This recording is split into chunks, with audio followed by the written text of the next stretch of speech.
सतगुरु सुखराम जी महाराज ने धन्य हो।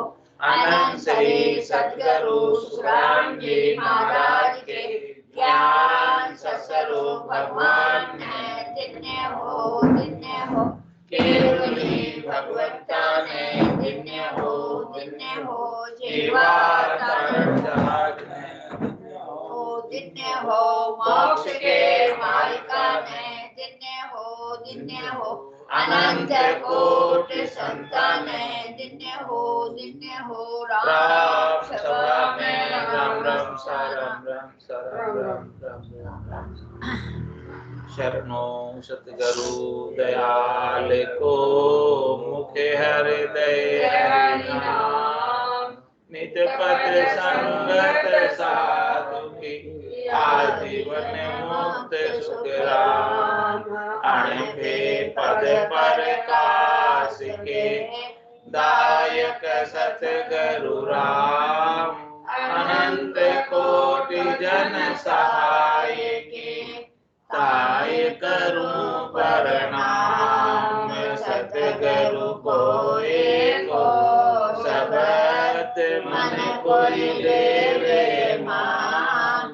तो सहज होते हैं संत दास मुश्किल सो आसान। भक्ति भक्त भगवंत गुरु चतुर नाम वपु एक। जिनके पद रज परसता नासत विघ्न अनेक। सब धरती कागज करऊं सब वन कलम कटाय।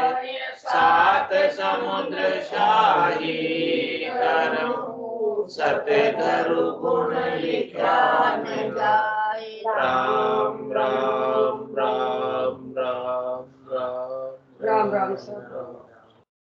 आप सभी के अंदर विराजमान परमात्मा के पावन चरणों में प्रणाम। राम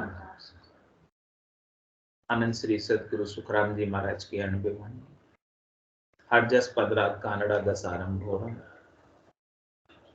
महाराज फरमा रहे जे जे जाय मिल्या पद माही। तिनकी नकल जग में नाही। जे जे जाय मिल्या पद माही। तिनकी नकल जग में नाही। ए तो पीर और देव जगत सारा। सुख दुख दोष करत है लारा। ए तो पीर और देव जगत सारा। सुख दुख दोष करत है लारा। अनको पीस भूंज के भाया। तब कहो आश कहाँ रे भाया। अनको पीस भूंज के बाया। तब कहो आश कहाँ रे भाया। जे जे जाय मिल्या पद माही। तिनकी नकल जग में नाही। गस गस द्रव्य मिला धर माही। पाछे तोल मोल जुग नाही। गस गस द्रव्य मिल्या धर माही। पाछे तोल मोल जुग नाही। तिल को पील तेल को बाळे। तब को पीछे क्या गुण पाले। तिल को पील तेल को बाळे। तब कहो पाछे क्या गुण पाले। जे जे जाय मिल्या पद माही। तिनकी नकल जग में नाही। बांझ नार के पूतर नाही। किसकी मात बजे जग माही। बांझ नार के पूतर नाही। किसकी मात बजे जग माही। कै सुख राम मोख जो पाई। मुख सु बोल कहे नहीं काहीं। कै सुख राम मोख जो पाई। मुख सु बोल कहे नहीं काहीं। जे जे जाय मिल्या पद माही। तिनकी नकल जग में नाही। महाराज फरमा रहे जो केवल पद आनंद पद में मिल गए वो इस त्रिलोकी में दिखाई नहीं देती।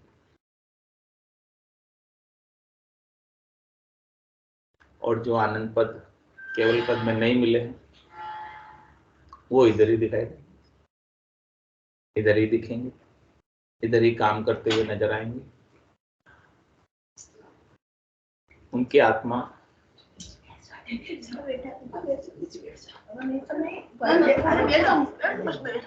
तीन लोक 14 भवनों में जाती और आती रहेगी। आज भी तो उठ गया मको मोटा। कह रहे महाराज, ए तो पीर और देव जगत सारा, सुख दुख दोष करते ला। सबकी बात बता रहे हैं, सबकी बात समझा रहे हैं। कह रहे महाराज, पीर होते हैं, देवता होते हैं, सारे संसार के होते हैं, नर नारी। कह रहे महाराज, वो सुख भी पहुंचाते हैं और दुख भी पहुंचाते हैं। कोई उनके साथ अच्छे से रहता है, उनकी मानता करते हैं तो उनको सुख पहुंचाते हैं, तो उनकी मानता नहीं करते, मानते नहीं तो दुख भी पहुंचा सकते, दोष भी लगा सकते। तो महाराज कह रहे जो यहाँ इस तीन लोक 14 भवनों में कोई सुख पहुंचा रहा है और कोई दुख पहुंचा रहा है, कोई दोष लगा रहा है, इसका तात्पर्य क्या है, इसका मतलब क्या है कि वो अभी परम पद में गया नहीं, वो अभी इधर ही त्रिलोकी में ही रह रहा है। जो परम पद में चला जाता वो न तो दुख पहुंचाता न ही सुख पहुंचा। कबीरा खड़ा बाजार में, मांगे सबकी खेर, ना काहू से दोस्ती ना काहू से बैर। उसकी तो ऐसी स्थिति हो जाती, उसका कोई शत्रु रहता ही नहीं, कोई मित्र रहता ही नहीं, अजात शत्रु हो जाते, उनके कोई शत्रु है ही नहीं जो परम पद को प्राप्त हो। कह रहे महाराज, ऋषभ देव स्वामी से लगाकर महावीर स्वामी तक केवल पद आनंद पद को प्राप्त हो। उनकी नकल, उनका कोई कार्य वो सपने में भी इस त्रिलोकी में नहीं दिखाई देता, क्योंकि वो इधर है ही नहीं। क्या महाराज, जो सपने में भी दिखाई दे रहा है, जागृत में भी दिखाई दे रहा है, और उनसे काम भी हो रहा है। उनकी मानता रखने से,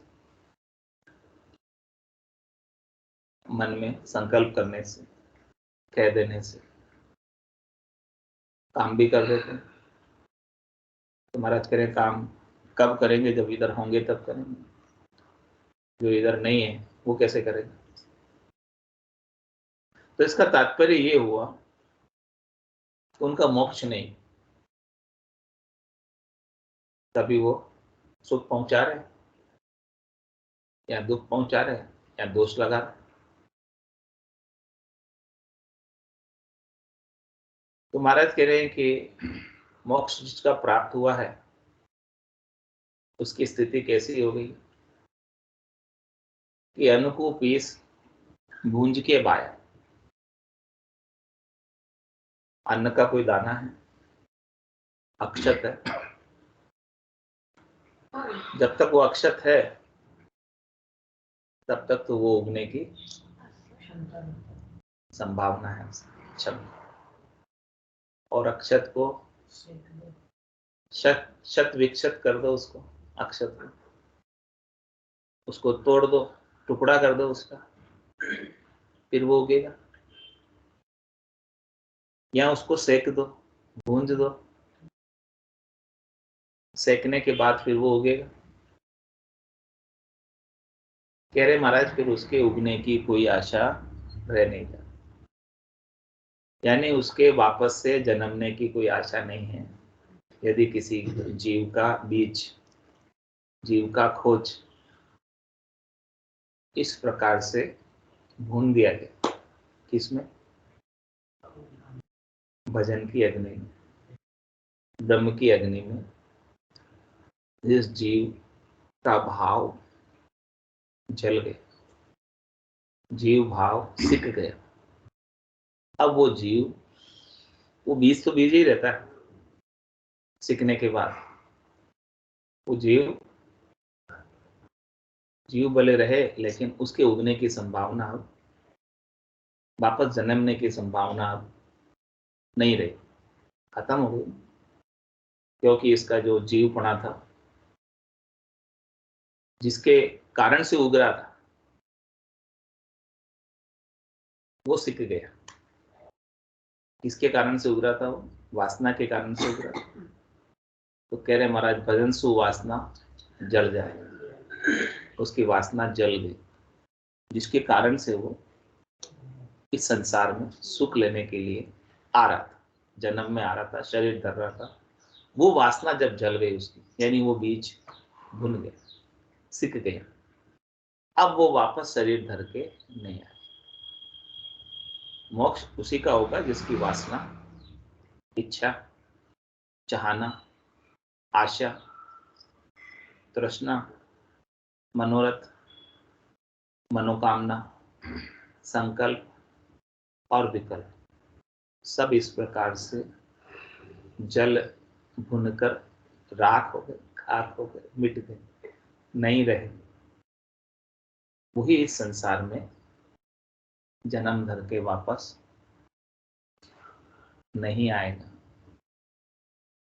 कौन आएगा? जिनकी वासना जलेगी, जिनकी इच्छा अभी कुछ बाकी है, जिन्हें कुछ आशा है, जिन्हें कुछ चाहना है, जिन्हें कुछ पाने की तृष्णा है, लालसा है, वही इस संसार में फिर से जन्म धर के आएंगे। तो इसलिए महाराज कह रहे हैं कि आपको सीधा सा सामान्य सा अन्न का दृष्टांत देकर मोक्ष के बारे में समझाया कि मोक्ष कैसे हो। अंत काल में होती वासना, जा में वासा पाया, कै सुखराम वासना ऊपर कर सवारी आया।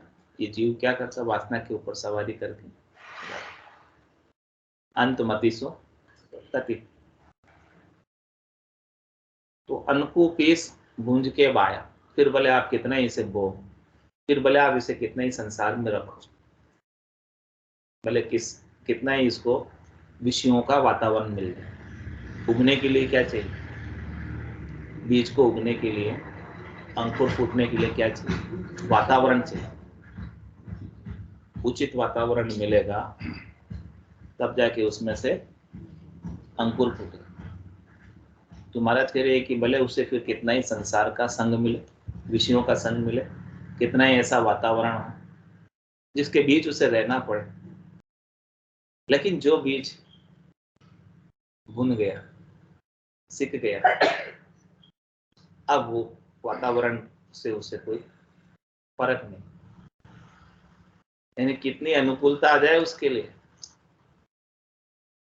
विषयों के भोग की, या कितनी प्रतिकूलता आ जाए दुखों की, वो दोनों से निर्लेप है।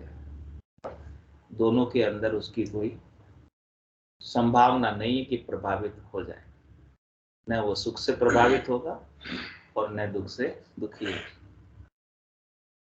तो जिसकी स्थिति जीते जी इस प्रकार की होगी, और इस स्थिति को जीते जी पाना,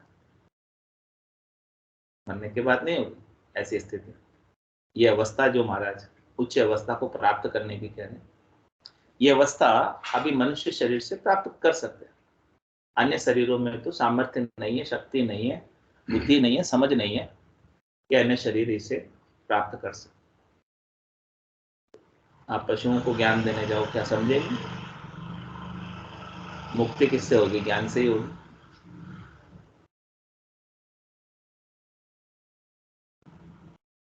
बंधन है तो किसका? अज्ञानता का ही तो बंधन। तो महाराज फरमा रहे हैं कि अपना जितना भी अज्ञान है उसको हम मिटा ज्ञान के माध्यम से। तो अन्न को पीस भूंज के बाया, तब कहो आशा कहाँ रे भाया। फिर वापस उगने की आशा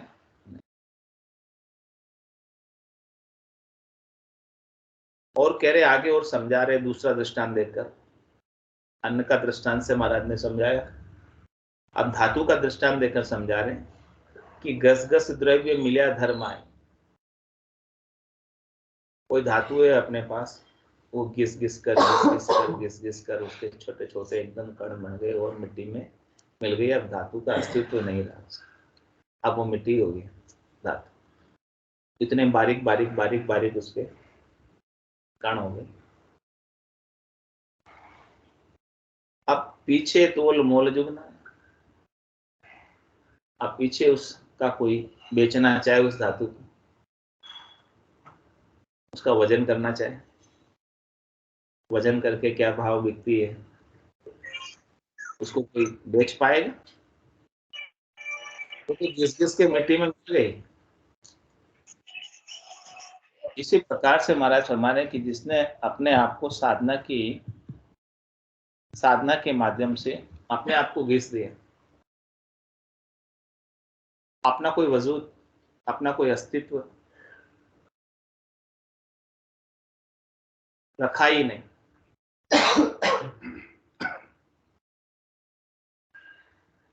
जिसका जब तक वजूद है, जब तक वो कोई है कि भाई मैं भी कुछ हूं, तब तक तो वो मिला नहीं, ब्रह्म में मिला नहीं। वो अलग से अपने आप को बता रहा है कि मैं भी कुछ हूं। तो महाराज कह रहे हैं कि जब तक वो अपने आप को प्रूव कर रहा है कि मैं भी कुछ हूं, मेरा भी वजूद है, मेरा भी अस्तित्व है, तब तक वो इधर ही है, 3 लोक 14 भवनों में।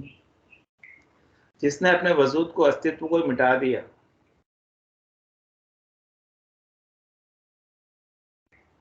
अब उसे कौन अलग से पहचान सकता?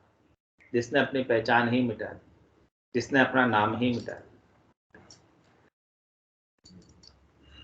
जिसने अपना कुछ रखा ही नहीं,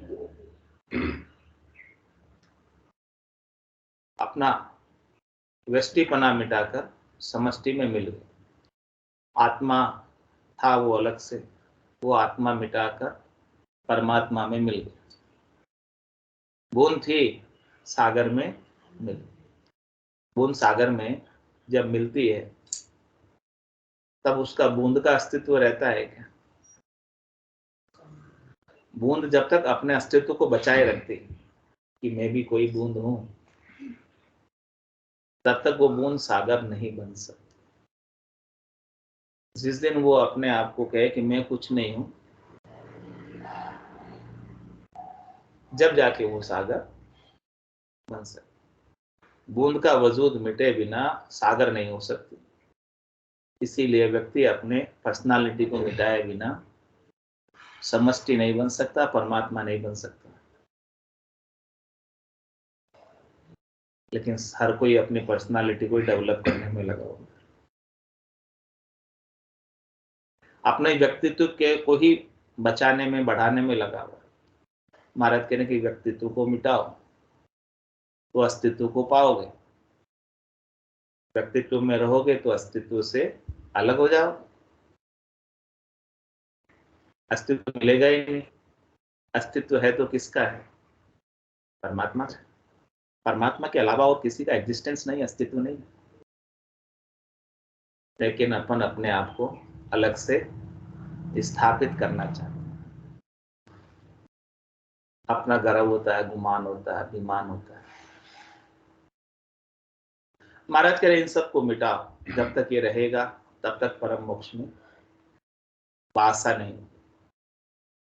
परम मोक्ष में वासा प्राप्त करने के लिए ये सब चीजें घिस घिस कर मिट जाए, समाप्त हो जाए, कुछ बचे ही नहीं अपने पास, अपने कुछ रहे ही नहीं, सब कुछ परमात्मा की हो जाए।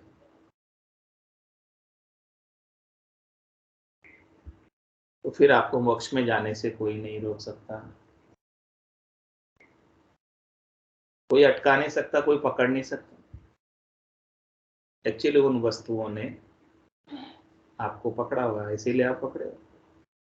ऐसा ही वस्तुओं ने आपको पकड़ा हुआ, ऐसा ही नहीं। सही है गलत? तो आपने पकड़ा हुआ वस्तु, आपने पकड़ा हुआ, छोड़ दो। क्यों पकड़े? यदि मोक्ष प्राप्त करना है तो छोड़ दो, और मोक्ष प्राप्त नहीं करना है तो पकड़े रहो। जब तक पकड़े रहोगे, मकान ने आपको पकड़ा हुआ कि आप बाहर नहीं जा सकते, लेकिन अपन ने पकड़ा हुआ मकान को, ये मेरा मकान है, मैं इसे बाहर नहीं जाऊंगा, मैं इसे नहीं छोड़ूंगा, लेकिन अंत में तो छोड़ना पड़ेगा। तो छोड़ना पड़े उससे पहले ही उसकी आसक्ति को अपने भीतर से छोड़ दो तो मुक्त हो जाओगे, नहीं तो बंधन बना रहेगा। घिस कर मिटा दो, समाप्त कर दो। है बहुत इजी, लेकिन छोड़ नहीं सकते, है बहुत इजी। लेकिन उसने नहीं पकड़ा हुआ, पकड़ा आपने, और अज्ञानतावश पकड़ा, ज्ञान नहीं होने की वजह से। ध्यान के माध्यम से छोड़ो, उसके अंदर आसक्ति नहीं रहे, गद्यता नहीं रहे, अपना अधिकार मत जमाओ, उसके स्वामी मत बनो, मालिक मत बनो। मालिक जिसको है उसी को रहने दो, लेकिन अपन मालिक बन जाते, मालिक बने और काम बिगड़ा, अधिकार जमाया और काम बिगड़ा। तो इन सबको मिटाना है, छोड़ना है, तभी जाके परम पद मिलेगा। महाराज कह रहे कुछ पाने के लिए कुछ खोना तो पड़ेगा। आप खोना चाहते नहीं हो और पाना भी चाहते हो। चौथे लोक का राज्य हमेशा हमेशा के लिए, अनंत काल के लिए पाना चाहते हो, तो थोड़े से समय के लिए मिलेंगे सुखों को, थोड़े से समय के लिए सुखों को प्राप्त करने के लिए अनंत काल का चौथे लोक का साम्राज्य क्यों छोड़ते? इसमें समझदारी है क्या?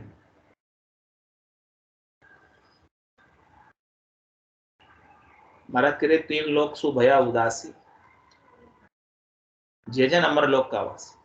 अमरलोक का वास ही उसे प्राप्त होता है, चौथे लोक का संतों के देश का, रामजनों के देश का, केवली भगवंतों के देश का, परमात्मा के देश का, निज घर का वासा ही उसे प्राप्त होता है, जो 3 लोकों से सुखों की इच्छा को छोड़ देता है, या उससे उदासीन हो जाता है, या उससे तटस्थ हो जाता है कि प्राप्त हो गए तो ठीक, नहीं प्राप्त हुए तो कोई खास बात, कोई असर नहीं, कोई फर्क नहीं, यानी सहज वृत्ति में आ जाता है 3 लोगों के सुख के ऊपर।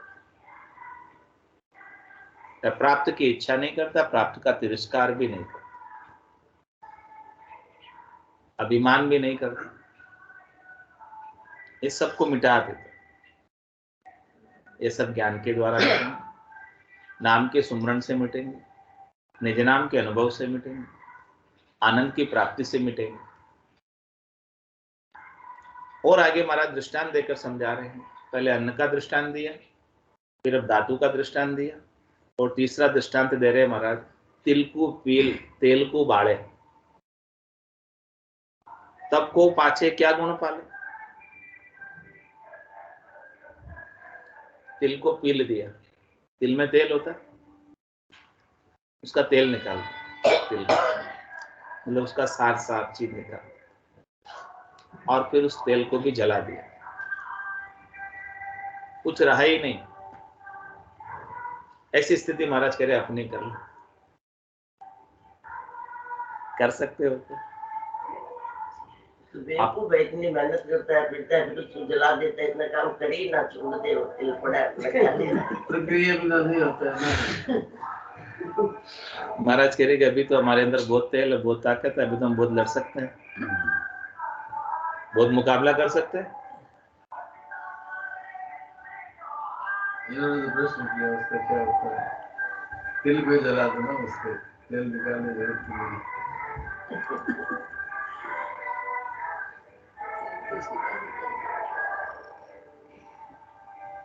तिल को पीलने का मतलब शरीर को, शरीर की आसक्ति को छोड़ना, शरीर देहाध्यास को छोड़ना। फिर अंदर एक तेल है आपके अंदर, वो क्या? जीव, जीव भाव।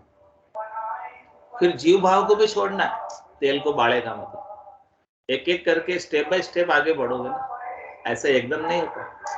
आप चाहो कि मैं शरीर का भी अध्यास छोड़ दूं, जीव भाव भी छोड़ दूं, एकदम नहीं हो, स्टेप बाय स्टेप आगे बढ़ो।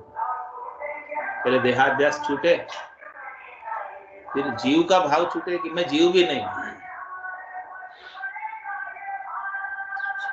मैं जीव क्यों बना हुआ हूं? सुख प्राप्ति के लिए जीव बना हूं। न तो मैं शरीर हूं, न मैं ये सूक्ष्म शरीर मन बुद्धि चित्त अहंकार वाला 5 प्राण वाला जीव हूं, वो भी मैं नहीं।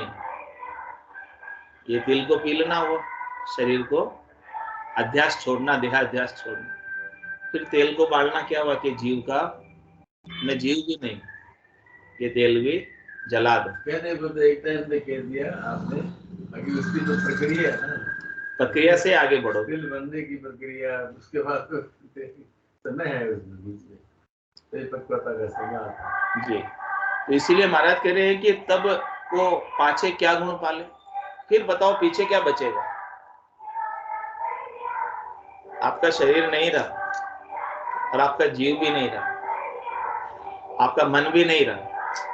मन को मार मरेगा सोई परम धाम में वासा। आपकी बुद्धि भी नहीं रही, आपका चित्त भी नहीं रहा, आपका अहम भी नहीं रहा, ये सब भी जला दी। फिर पीछे क्या बचेगा? फिर उसका कोई गुण आपको प्रभावित करेगा, वो रहेंगे तब तक तो वो आपको प्रभावित करेगा, सुखी दुखी करेगा। शरीर के संग शरीर के सुख दुख। लेकिन क्यों होते हैं सुख दुख? क्योंकि अपने को शरीर से आसक्ति है। किसकी आसक्ति है? सुख लेने की इच्छा। इसीलिए शरीर के सुखों से मन सुखी होता है, शरीर के आवाज दुख। क्या पता किसके यहाँ की गाने से आ रही है? गाना बाहर बज रहा है, कचरा लेने वाला गाना बजा रहा है। अच्छा,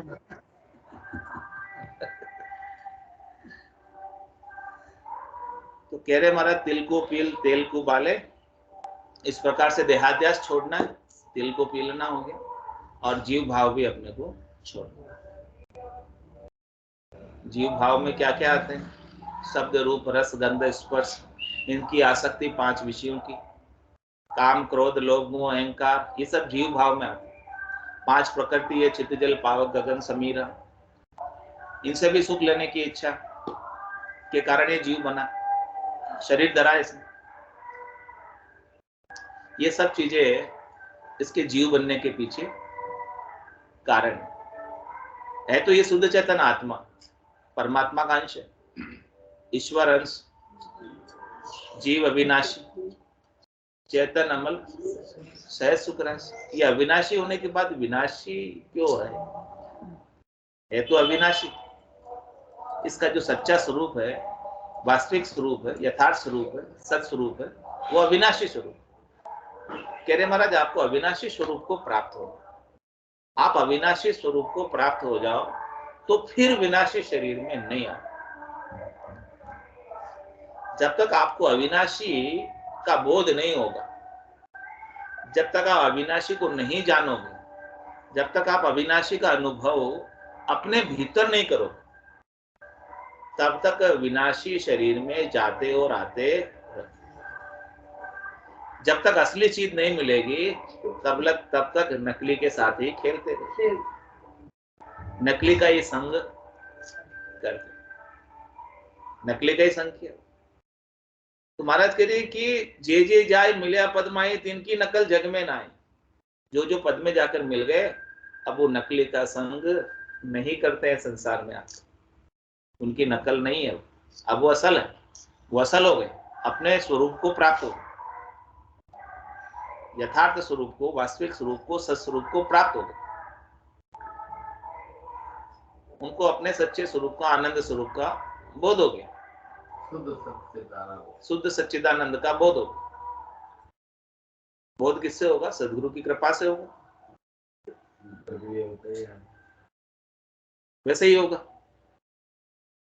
तो महाराज कह रहे हैं फिर आपको न रज्व सत्व और तम तीनों गुण असर कर पाएंगे, न 5 तत्व स्थिति जल पावक गगन समीरा असर कर पाएंगे, न 25 गुण इस प्रकृति के असर कर पाएंगे, न 5 ज्ञानेंद्रिय आपको असर करेगी, न 5 कर्मेंद्रिय असर करेगी।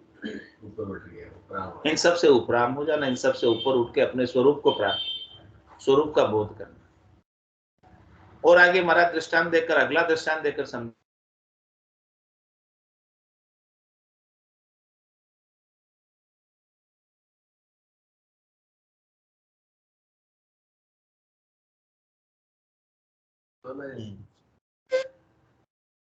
तो ये आसानी से समझ में आ जाती है दृष्टांत के माध्यम से।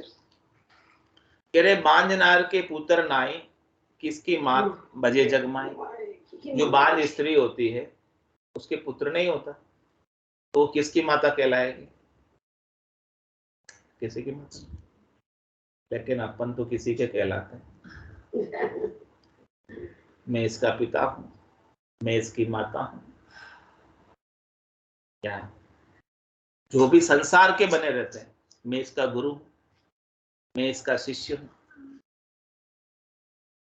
इस संसार के सारे रिश्ते से ही अपनी पहचान अपन बताते हैं। प्रक्रिया सदन की है ना। हाँ, तो लेकिन महाराज कह रहे हैं कि जो इन सब से अलग हो गया, न्यारा हो गया, जिसने अपने शुद्ध स्वरूप चैतन्य स्वरूप को प्राप्त हो गया, वो परमात्मा रूप ही हो गया, वो सबसे निर्लिप्त हो गया,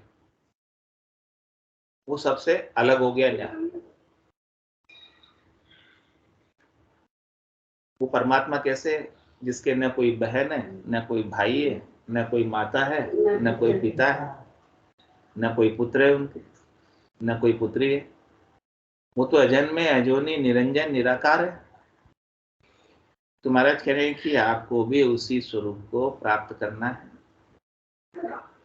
और ये संसार के जितने भी आप भेद करते हो, मोह करते हो, आसक्ति करते हो, उन सबको छोड़ देना है, क्योंकि वही दुख का कारण है। जग को है सकल दुखदायक, जा संग सुख मत जानो, सुखदायक सतसंगत जो सदगुरु शरण पिछा। सदगुरु के ज्ञान की शरण लोगे तो सदगुरु आपको सत का संग कराते। सत का संग तो है आपके पास, लेकिन आपको पहचान नहीं है। सदगुरु अपनी ज्ञान की दूरबीन से पहचान करा। सत का टेका तो सबके, सत के आधार से ही सब टिके हुए हैं। सत का टेका नहीं होता तो कोई होता ही नहीं। दृश्य जगत भी दिखाई दे रहा, अपन भी दिखाई दे रहे हैं, तो किसके आधार से दिखाई दे रहे? सत के आधार से, उस निराधार के आधार से अपन टिके हुए। तो कह रहे महाराज वो सत का टेका, सत की पहचान, सत का बोध, स्वरूप का बोध सदगुरु की कृपा से अपने को अपने घट के भीतर ही करना है, तब न जाकर परम मोक्ष की प्राप्ति होगी। और कह रहे आगे समझा रहे, कह सुखराम मोक्ष जो पाई, कह सुखराम मोक्ष जो पाई, मुक्सु बोल कैसे कहे नहीं काई। कह रहे हैं कि जो जिसे मोक्ष हो गया, जिसका मोक्ष हो गया, वो मोक्ष जो है कैसा होता है, उसका आनंद कैसा होता है, उसका सुख लील विलास कैसा होता है। कह रहे महाराज वो मुखसु बोल कहे नहीं काई, वो वहां की बात, उस आनंद की बात मुख से कहकर बता नहीं सकता। वो तो गोते लगा रहा है। हाँ, ये क्या कैसा है? ये गूंगे का गुड़ है। गूंगे व्यक्ति को गुड़ खिलाओ, फिर उसे पूछो कि गुड़ कैसा लगा, अब कुछ बोल सकता है? हाँ, बस उसको अनुभव में आ रहा है कि गुड़ बहुत मीठा है, बहुत अच्छा। ऐसे ये परमोक्ष की बात है कि जो अनिर्वचनीय है, कहने में नहीं आती, बताने में नहीं आती, फिर भी संतों ने इतना संसार का दाखिला देकर, दृष्टांत देकर अपने को समझाने की कोशिश की है। इस मुख की हाजत नहीं है, इस मुख की क्षमता नहीं है, ताकत नहीं, शक्ति नहीं कि वो चौथे पद की, संतों के देश की, रामजनों के देश की, केवली भगवंतों के देश की सारी बात बता सके। जितनी बात बताते हैं उससे कहीं अधिक विलक्षण है वो आनंद, कहने में नहीं आता। बस जिसे मिला है वही इसे जानता। आसन हमारा गगन मंडल, रहूं जगत के मान, मेरे को मेरा जन जान, होरा को गम। जिसने मेरे ज्ञान को धारण किया, जिसने मेरे ज्ञान की शरण ली, वही इस आनंद को प्राप्त हुआ, परम मोक्ष को प्राप्त हुआ। बाकी और किसे उस देश की गम नहीं, परम मोक्ष की गम नहीं। और कह रहे महाराज कि जो इस प्रकार से परम मोक्ष को प्राप्त हो जाता है उसके चुपक लग जाती है, यानी उसे न कोई भला लगता है न कोई बुरा लगता है, उसका कोई गिला भी नहीं रहता, शिकवा भी नहीं रहती, शिकायत भी नहीं रहती। कह रहे महाराज जब तक भली बुरी सब व्यासे, काम क्रोध अहंकार, तब लग उरे परे नहीं पहुंचा, त्रिकुटी तत्व विचार। कह रहे कभी अच्छा लग रहा है कभी बुरा लग रहा है, यानी किसी की अच्छाई कर रहे हैं किसी की बुराई कर रहे हैं। तो कब करते हैं अच्छाई बुराई? जब कोई अच्छा लगता है तब अच्छा ही करेंगे, बुरा लगेगा तो बुराई करेंगे, बिना लगे थोड़ी करेंगे। ऐसे हमारा से जिसका मोक्ष हो जाता है वो न तो अच्छा ही करता है और नहीं बुराई करता है, वो तो अपने आनंद में ही मगन रहता है, वो तो किसी से आगे होके बात भी नहीं करता। उसे कोई पूछते हैं तो भी फिर वापस वो प्रश्न करता है, हाँ क्या बोला था मुझे तो ध्यान नहीं था, मैं तो मेरे आनंद में मगन था। ऐसे गर्क हो जाता है, गरकाब हो जाता है, मगनाई छाई रहती है, नाम की खुमारी छाई रहती है, अपनी खुमारी में मस्त रहता है,